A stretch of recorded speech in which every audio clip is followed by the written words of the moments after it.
I've always wanted to travel Africa. I've been meaning to since COVID, and I finally got down and tried to travel through. I think I'm going to do about 12 countries through Africa.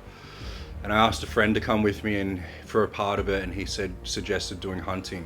Turns out he didn't come, and I just wanted to live out his dream because he'll never do it.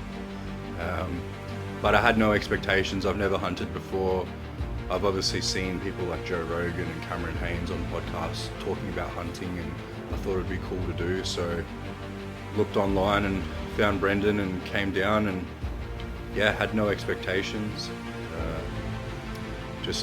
It exceeded whatever I had. I didn't expect the animals to be so big. I didn't expect the lodge to be so nice and the food to be so good. It's definitely maybe a new hobby for me.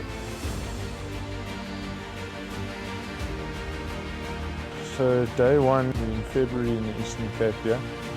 We've just been experiencing a whole lot of drought. I don't even know if I've shot a rifle before. Well, first time for everything, and the rains finally arrived. So what I did was I phoned a neighbour, a good friend of mine, keep an eye out for some kudu bulls. That was high priority. Not too bad. Yeah, you just got to find, you'll get used to it as we go through the week.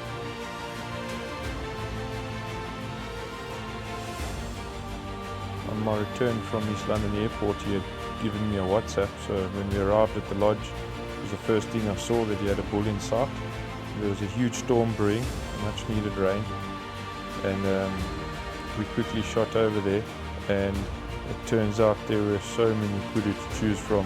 We glassed the valleys, we glassed the tops and the plains, and there was just a lot to choose from, but a lot of young kudu bulls showing themselves. Eventually we worked our way around. The storm came through. We got out of the valley so that we could get out, otherwise our vehicles would bob. Got up to the tops, and storm went over, and we decided to go and look in another valley. You see where the road does like a little, there's a green patch here. You see it does like a little squiggle.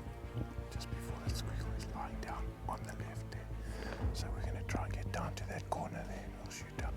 So we started walking down the edge of the slopes, and we needed to close that gap to about 300 meters.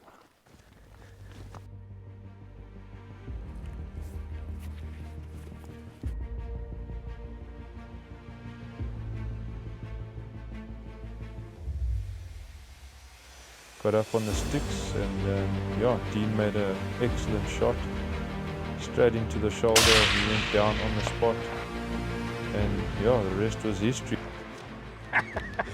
Smoked it. Holy shit. Hey, well done, Dean. Welcome to South Africa. Thank you. And first animal in Africa. Thank you. So we got a call from a close friend of ours. They're keeping an eye on a kudu bull for us the whole morning. We rushed lunch and we came out here rushing against this thunderstorm, and we got lucky. Well done. More.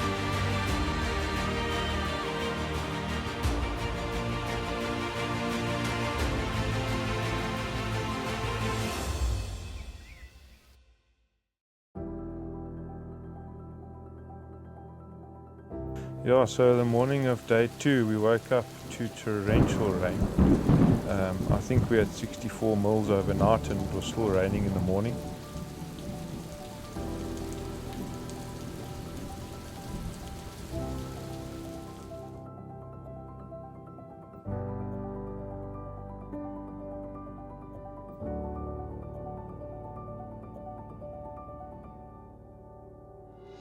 It was a bit of a late start. We had a good breakfast, and the original plan was to go out and look for a blue wildebeest bull.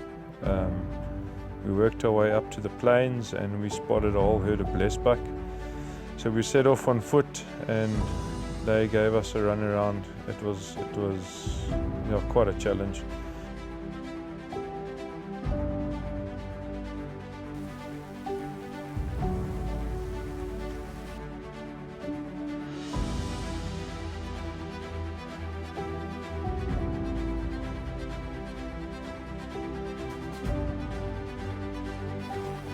Visibility was a bit of a trick. It was very misty, still raining on and off. And yeah, every time they stopped, we'd get up on the sticks and off they'd go again. So It was quite a mission, but we walked around and eventually we spotted a ram right at the back in the mist, and yeah, we set up on the sticks. Dean got on quickly. Hit him. And yeah, Down. I think he made a shot at about 284 meters There he's rolling. off the sticks in the rain, and yeah, beautiful shot on the shoulder. Put Come his out here head in the down. rain. Yeah, probably ran 50 get out meters and today. he was down. Nice and wet. We come up here looking for a couple of plains game, and Dean just smoked a beautiful blesbok ram. Let's go have a look. Yeah. See, when they get old like this, start going white here. Start cracking up, see here. So he was quartering towards us. Well done.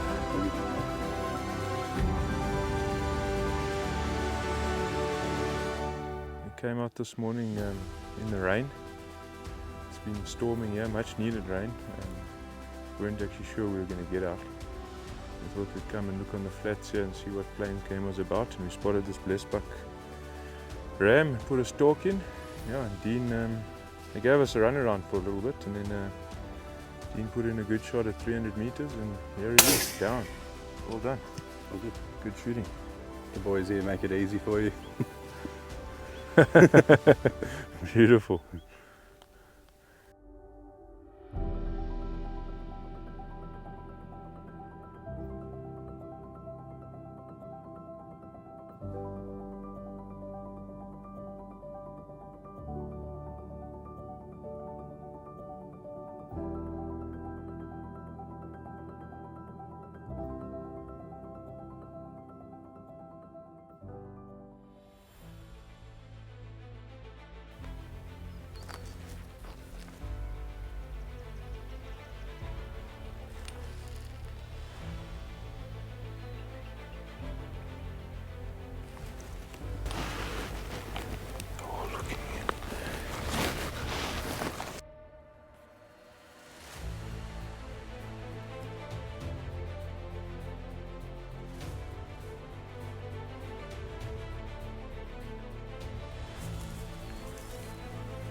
We were actually heading home, and we thought, well, let's just glass across the valleys and see what we can see. And yeah, we spotted a big impala ram, and so we set off on foot around the edge of the other valley through the sticks, and also mist and rain.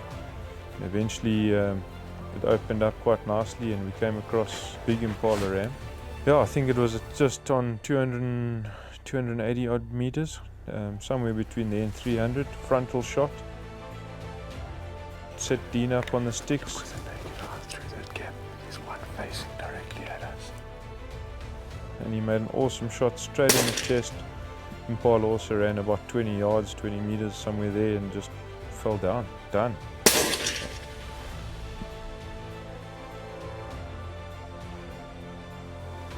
That's a good ram. That's what we came here for. Look at that. Well done, Dean. They're about 40-45 kilos. Yeah, so we like them to be opened up. See, a lot of those other ones are facing in like this. Okay. Look how clean they are. How old's this one? He'll be about 5, How old do they get? 8, 9. Yeah. You see how clean they are, eh? They clean themselves though. This one's got ticks, but compared to the other animals, they don't have nearly as many. Got some good photos and made our way back to the lodge. It was quite slippery in the truck, and yeah, we got back to the lodge, had an early lunch, and then we ended up calling it a day. We were a little bit ahead of schedule. Yeah, at that point, 3 animals in the salt, day 2. It was good going.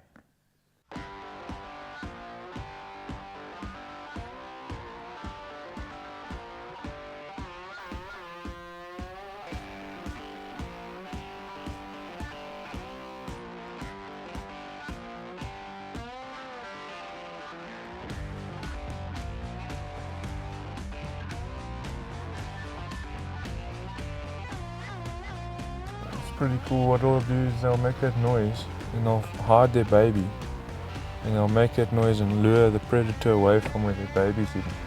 Okay, so day 3,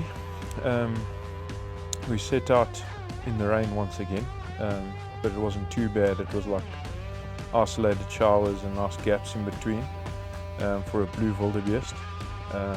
Went up onto the plains, we call it the small Serengeti at our home base, and yeah, we spotted a herd of bachelor bulls, and Second one now. followed them for quite a distance, put a stalk in, Just get a distance. and got Dean set up on the sticks, and yeah, it wasn't the best visibility, and there was a lot of action up there, and they were crossing over quite a bit, and the one on the left ended up the one on the right, the one on the right ended up the one on the left, and yeah, unfortunately the one I was looking at and the one Dean was looking at were two different animals.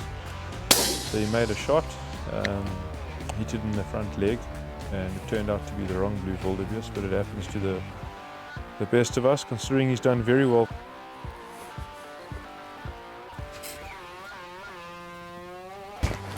Left my dog loose on him, Quincy, and well, we got him onto the blood. I am very protective over my dog. I've put a lot of hours, years in fact, into training him, and the risk of client shooting him accidentally or just getting wounded by the animal itself is not one I'm willing to take. Kulu, come here, boy. So Come yeah, I here. followed up with my handgun. I always carry a he's done, handgun as a backup weapon for these heated situations, and it definitely paid off. And without a dog, it would be almost impossible to recover that. Well, here we are, another rainy day in the Eastern Cape, and come out looking for a blue wildebeest. We had a stalk on the first one there, he gave us the slip. And then, yeah, we found this little bugger, and had to follow up shot, and thanks to Kunzi, we got him down on the ground. And I think this is going to be an interesting recovery. Well done, Dean. Another one on your list. Thank you. Cool. Little bit of a mistake in the beginning, but at the end of the day it was still a hunt, and everyone was smiling and everything was, yeah, everyone was safe and successful. Day 3, 4th animal in the salt.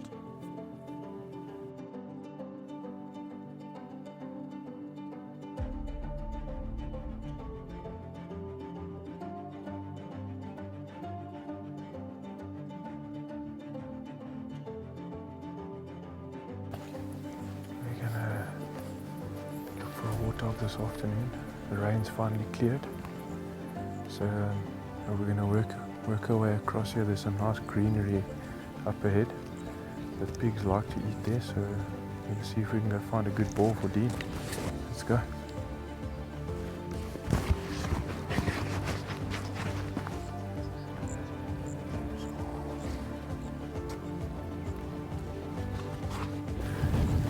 Try not be spooked by the impala. They're watching us over here.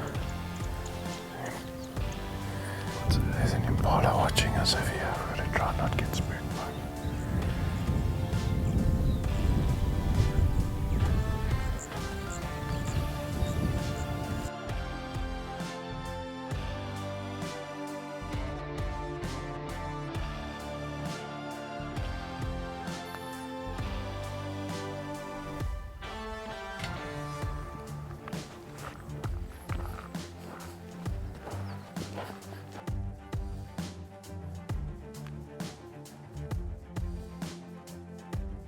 Yeah, day 4 we got onto a big ball, set Dean up on the sticks. Yeah, I think it was 130 yards, and he had his finger on the trigger at the same time he put the safety off, and yeah, shot went off too soon. He hadn't even got his eye down to the scope. I think it was just too exciting and happened very quickly. Well, big pig, and we're trying to get into position, and upon taking the safety off, Dean already had his finger on the trigger before he had his scope to the eye. So, whoopsie.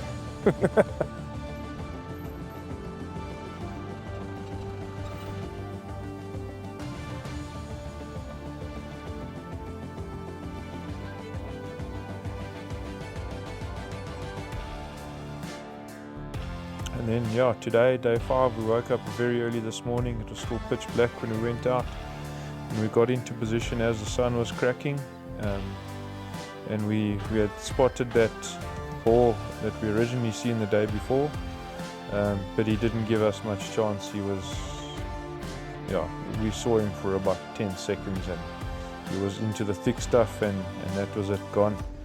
So unfortunately that's hunting, it's not shooting, otherwise it would be easy. It's not. We hunt, we don't shoot. But yeah, other than that, a very successful hunt, and I think Dean's quite happy. A new experience for him, and yeah, hopefully he'll be back, and we'll seek a bit of redemption on that Warthog. And just really grateful for this opportunity to hunt with Dean. And yeah, happy hunting everyone.